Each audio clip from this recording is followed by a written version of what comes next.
I have now owned my Cupra R for well over a decade, and it's been a goal of mine for years and years to get this thing to the Nürburgring. After being sat neglected in storage for a long time, we decided to finally book the trip and get this car up to scratch. We have spent the last month absolutely grafting on it. We filmed 5 videos, we smashed out loads of things that I've always wanted to do. We got it mapped, we fitted an LSD, we polybushed the rear end, we got BC coilovers fitted. I even fitted door cards and speakers back in it just for the drive. So now we are about to leave for Germany, and months of planning and working is hopefully going to pay off, and we're taking our 3 cars across the border to attempt a lap around the ring.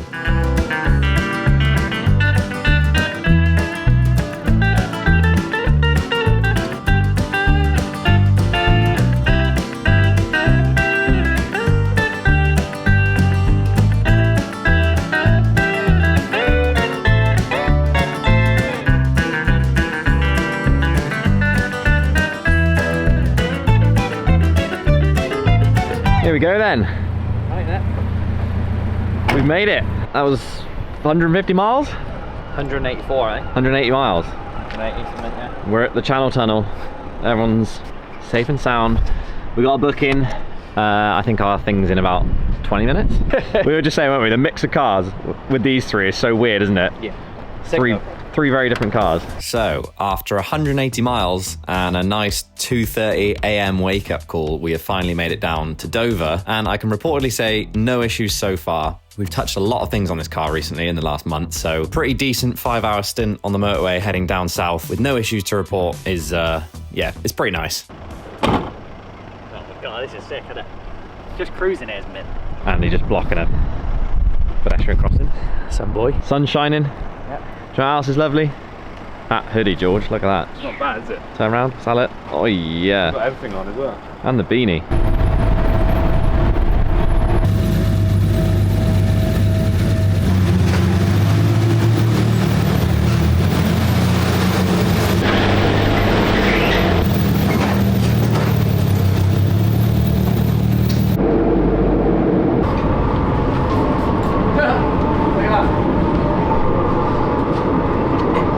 That was my windscreen there. That and that. It is awful.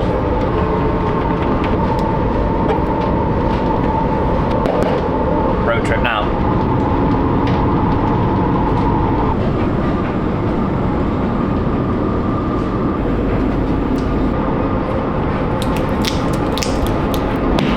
Yeah. All them creases and air bubbles. You are such a dirtbag.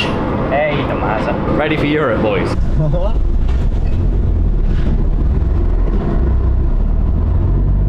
And we are in France, baby! That is such a good feeling. 5-hour drive to our hotel, which is right next to the ring. I'm buzzing. This is sick. Yeah.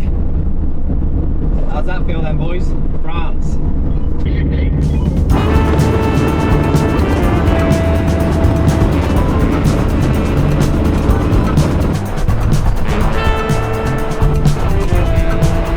Brekkie. Fancy brekkie, George? Yeah. Come on then. So we actually did a really small stint in France and we're in Belgium now, so let's see what Belgian food's like. Nice. A bit subpar. As the old Belgian baguettes then. Let's have a go. I reckon I would have thrown it cold, I reckon. Yeah, to be honest, mate, I was expecting a lot more. Well, we've just raided that really awful truck stop restaurant, but there's a shop next door and nothing makes me happier than pickled flavoured crisps, and also I got a ruby left and then some Haribo Mega Roulette, and now we've got 4 and a bit hours, so we're going to put another big stint in.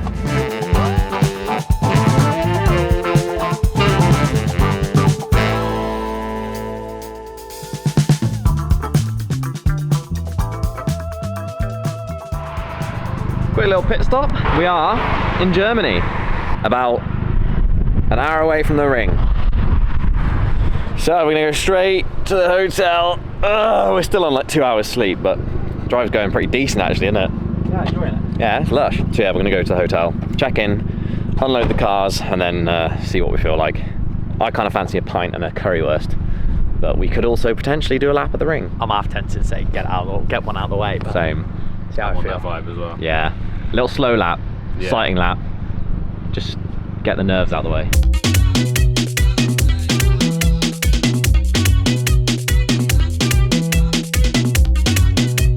We made it. We're in Germany. We're at the Nürburgring. This is our Airbnb. Andy found it. 80 quid for the 3 nights.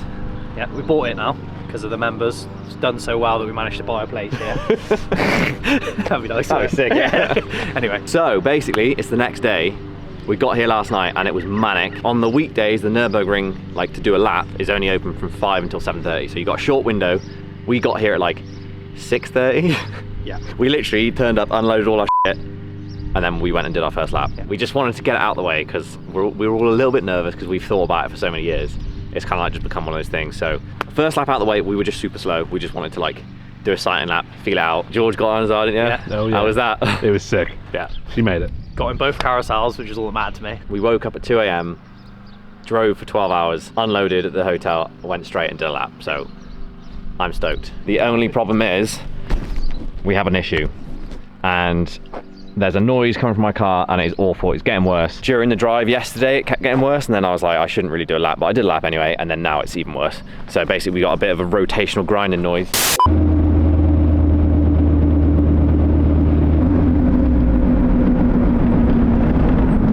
And we found someone with a unit that also owns a bar and he's British. Yeah. We're gonna go to a unit, we're gonna see if we can figure something out, figure out what's going wrong, because I don't really want to do any more laps with it because it's awful, so let's do that. We've done almost 700 miles without issue, and then as soon as we get to the ring, a noise starts. So, very annoying, and I'm pretty nervous. Right, see if you can hear this.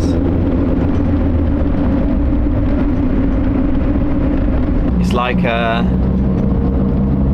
going like whoop, whoop, whoop, whoop, whoop, whoop, whoop, whoop, if that makes sense. It's like a vibration, like rotational vibration sort of thing.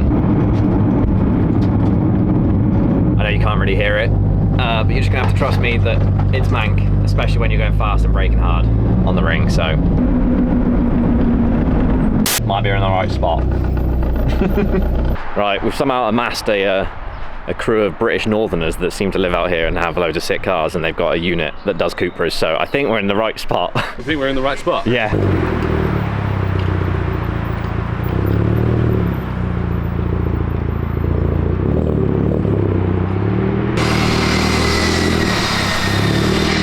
This is nuts. Feels like GTA.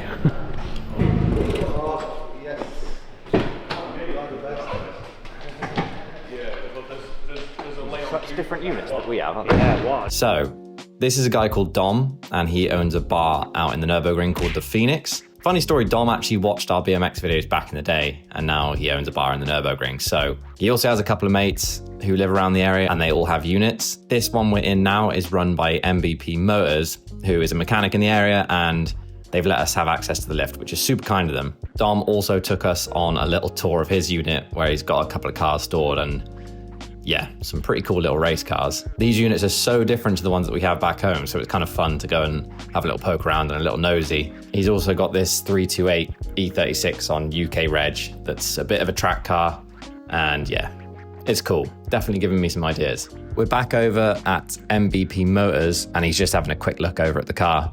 He's also got one of these himself. That black one outside was his. So he knows the Seat Cupras really well, and we're definitely in the right place. So I feel a bit better.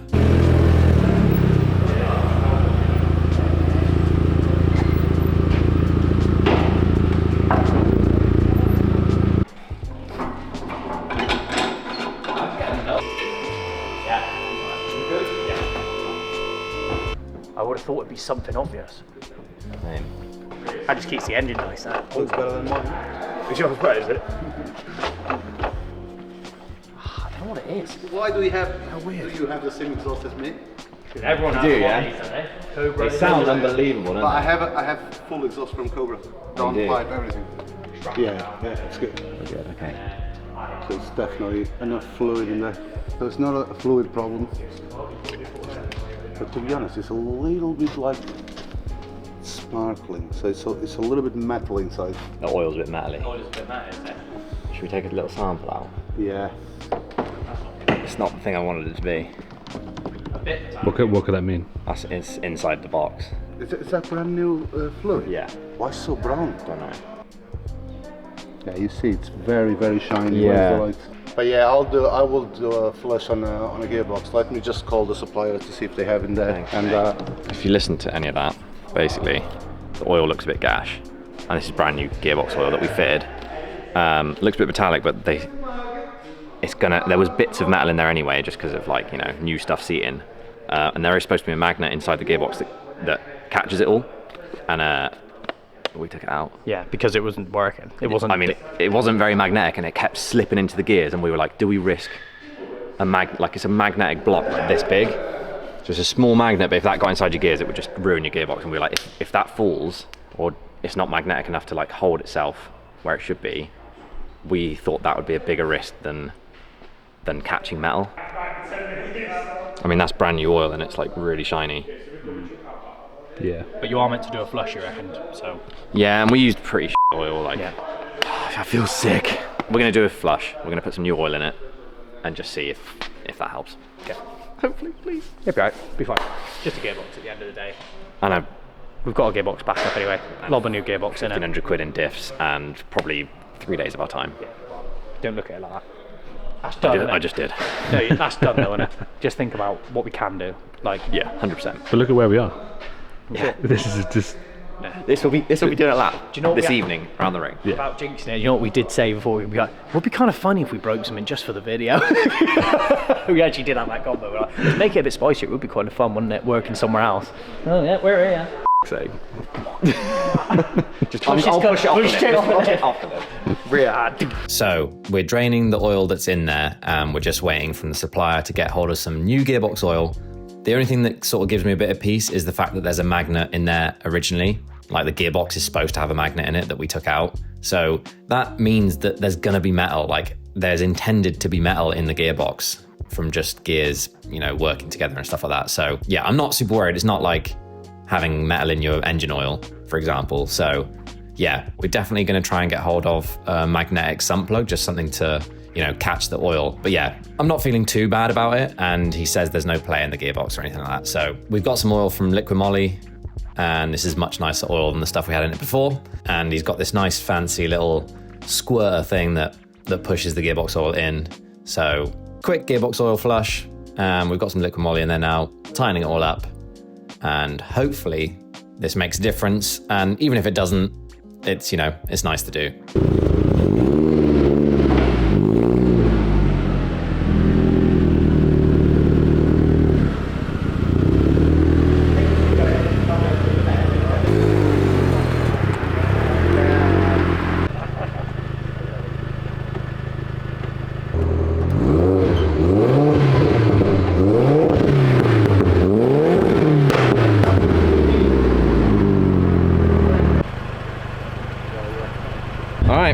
Well, a random day, a random place, but some very nice people. So the oil's been changed. We're just gonna go test it and see if it has made a difference at all. I haven't got high hopes, but no one could find anything that was wrong other than that oil and maybe a bit of drive shaft play. So only one way to find out. Let's go for a drive.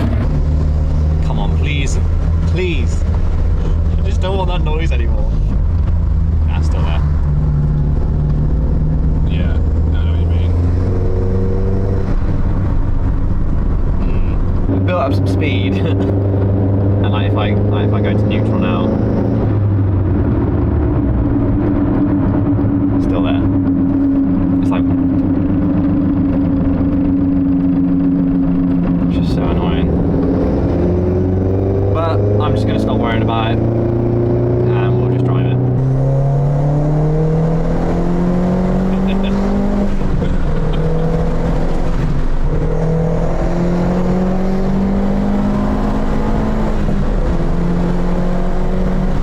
Very different to the V8. Yeah, It's very different. turbo delivery is like, you're like, oh, it's not that cool. Oh, there it is. But I also feel like this seems just a little bit more like dialed in, and I just feel like static, and we're just sending it. Yeah. Whereas I feel like the V8, you're a little bit thrown around a bit more Yeah. because it's stock. It's Buckets and harnesses yeah. definitely feel like, I'm just locked in right now. yeah, it's a good, it's like kind of nice feeling, like you feel a bit cozy and like Yeah. a bit safe. we decided to head straight from MVP Motors to the Nürburgring because we wanted to just get out on the track and test these cars. But unfortunately, it was closed. Closed. Crash. It's closed. Oh, I was so ready to go on there. That's so annoying. Yeah, it's closed because of crash. So we're gonna go to the YouTube corner because George is there. So we're gonna go meet him. Cucked us. We paid for that. Got my helmet on. Camera's recording. I put around the corner, just cones. Was it? And it's just shut. It's 7:20, and the track shut 5 minutes ago. So those crashes actually shut the track for the whole evening. Yeah. So we're gonna go to the Piston Klaus and get a steak on stone and get some beers. Tomorrow we will try again. Just like random car park find is nuts, isn't it? M8, no way. I like these M2s. Yeah. I like the boxiness. I feel like they're bringing back the like 90s boxiness. That thing. This was the bugger. That's it. Steak on a stone. Can't beat it. And a vice beer.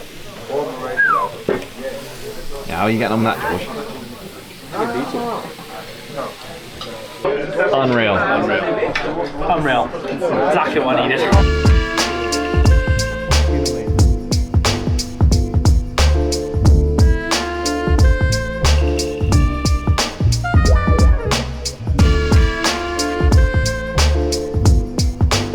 They just love it, don't they?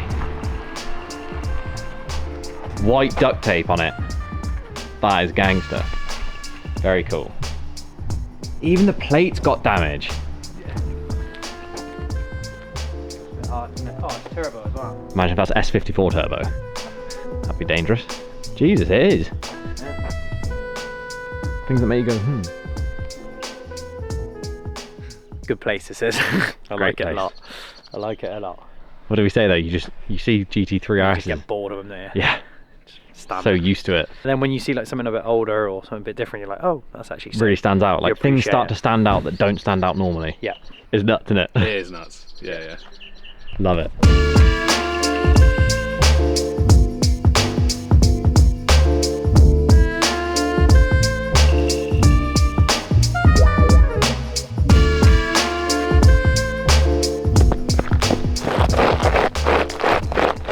So today is Porsche Manti track day, Yeah, Manti track there apparently. and now we're at Brunchen, and some shit is going to go round.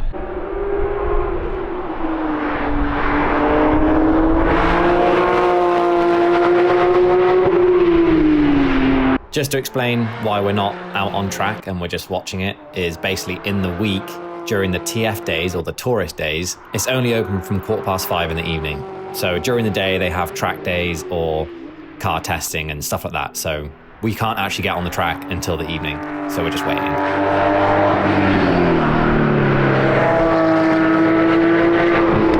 That is some massive balls, isn't it? That's my favourite one. Does it make you think, like, because they're all very similar setups, cars, everything, if you're following someone and they go, wow, they're going that fast into it, that means I can go that fast into it. I must start getting dangerous then. Because the guy in front goes, oh, I'll go a bit quicker. Who's got bigger balls? And then eventually goes, I'll crash, I'll crash, I'll crash. Because everyone just keeps going, oh, that's the speed.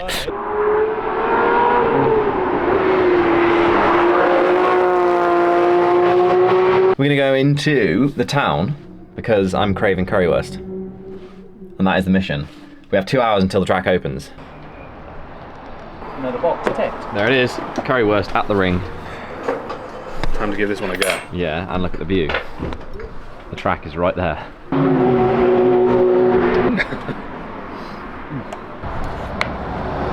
Oh yeah. It is now 5:15 and the track is open. So just before we head out and do a lap, we thought we'd have a little wander around the car park and see what kind of cars are kicking around. And as it turns out, some very nice E36s. There's a 36 track car here, and it's making me question my life choices. I reckon you need to do it. Yeah, there's the boy. That's lovely. Well, that 46. That's sick.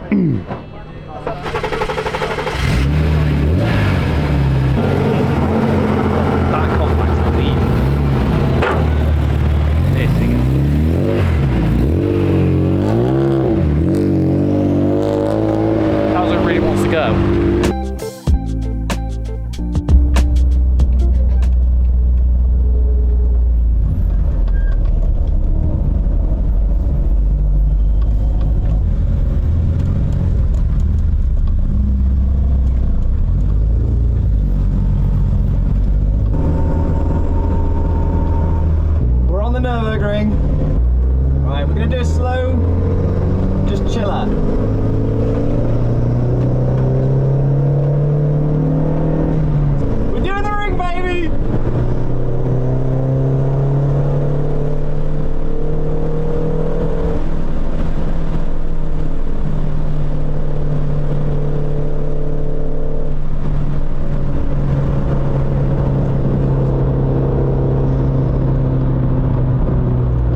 Yeah, my gears, something was wobbling. Felt a bit juddery at some point. Ugh. I'm relieved though. Post-lap interview then, that was I quite enjoyed that. You didn't like it too much, did you? No. But I enjoyed it. Bot put the indicator on, I went round the and then that was so funny. Genuinely, when Andy, just about when you passed me, I was like, my gearbox is blown up. Yeah. My wing mirror was so juddery from like a vibration that I couldn't see anything behind me. It was like, brrr, and I was like, I'm not getting home. I was like, my gearbox is f***ed. And then like, it wouldn't go into gear, and then all of a sudden it was just like fine again. And I was like, I don't trust this is mank. Tell you what, when you got a car to follow, it's fun. Yeah, I know what you mean. A car with similar power. Yeah. I just hate not knowing where I'm going. Yeah, no, I can imagine. It's mank. I was just buzzing, I passed someone. Yeah. Did a 340i. Wow. Car was a bit sketchy and like track was super busy, didn't know it, but that was still super fun. We done a couple of laps. I'm so stoked. Yeah. We did it. Well done. Good fun. Everything we wanted to do, we've done. Yeah. And more, really. The box is ticked, that's all I want to do. Correct. Let's have it. Let's go. So after we did a couple of laps, we ended up going to the Phoenix, which is the bar that Dom owns, and we ended up getting a bit pissed and having a couple of Guinnesses and just having a great time. So yeah, the next day we were pretty hanging. The track was closed and we got shown around the paddocks for race training day. They had a race the next day and today was basically just practice. And it was open pits and anyone was allowed to walk in. So Dom showed us around, we got to see some race cars, some of these Aston Martin things which are crazy. And I'm pretty sure this Ferrari is the one Max Verstappen just set the lap record in at the Nürburgring. We ended up actually seeing it happen at the time, which was crazy. So we then just went full holiday mode, went to a small town called Cockham, which is just down the road, lol, and rode BMXs, got a bit more drunk and just had basically a really nice last night. And then, yeah, it was time to leave. So the 5-hour trek back to the ferry began. I had some World War II podcasts on the go and we cruised back to the Channel Tunnel. Got on board the train and that was it. Germany done. All right, so we made it back alive in one piece, which is unreal because I definitely had some doubts when I was out there. Definitely thought I blew a gearbox up and I thought the drive shaft was gonna go at some point. So the fact that we're back home is pretty sweet. The noise didn't get any worse, but it's still there. So we're gonna have to investigate. I'm a little bit gutted that I didn't have full confidence on the track, but also at the same time, it was literally just a box ticker for us. Like I didn't go there to try and set like a bridge to gantry time. I didn't go there to try and be rapid. I'm gonna book some track days in the UK because I feel like I haven't given this a full rag yet, but the ring wasn't really a place to do that. I kind of just wanted to get on it and like, it was more about the road trip and being in a foreign country, being on a holiday with the boys. And for that, we had a sick time. We did 1,300 miles or something like that. And the Cupra actually averaged about 34 mpg, which is crazy. 3 full tanks of fuel did me to Germany and back, including laps of the ring and some fair bit of ragging. So not bad if you ask me. That's basically dailyable. We are probably gonna make it, you know, a yearly thing because it's just such an incredible place. And the vibe there is really hard to describe unless you're there. It literally feels like Forza Horizon. Like you're just driving around, there's race cars everywhere. So yeah, I'm gonna stop yapping. Thank you very much for watching. I'll see you in the next video. Hope you enjoyed this. Hope you enjoyed the trip. And yeah, big up the Cupra. See you in the next video. Goodbye.